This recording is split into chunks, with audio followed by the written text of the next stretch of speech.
So the most pivotal moment in my life happened during the first night that I lived alone. I had only had a air mattress and a fold-up camping chair, and I had never felt so alone in my entire life. And this wasn't because I had just left college or because I just moved out of my parents' house. It was because I had just left the home that I shared with my husband and my 2-year-old son.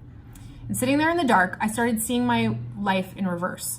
All of the steps that it took for me to get to this place, all of the mistakes that I had made, all of the wrong decisions that I had decided. And in this moment, I felt like a failure.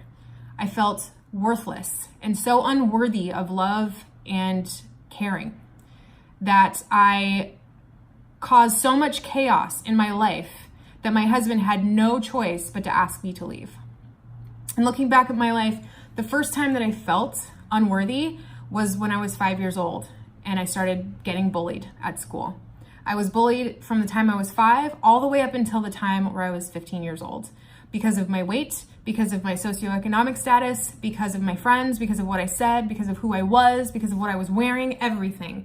And when you're bullied, you know that reacting to those situations just makes it worse. So you bottle it all up. You avoid any situation where you can be the spotlight put on you, you could be judged, you could be potentially embarrassed, you assess risk, you assess the risk of being vulnerable, and you avoid those situations at all costs.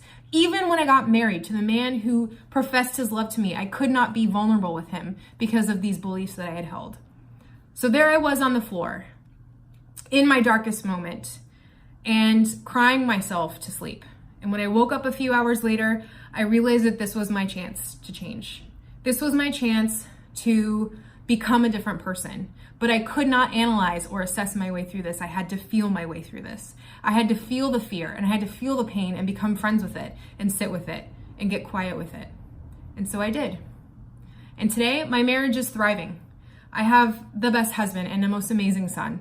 And this whole shift in how I handle feelings has caused a ripple effect with my career.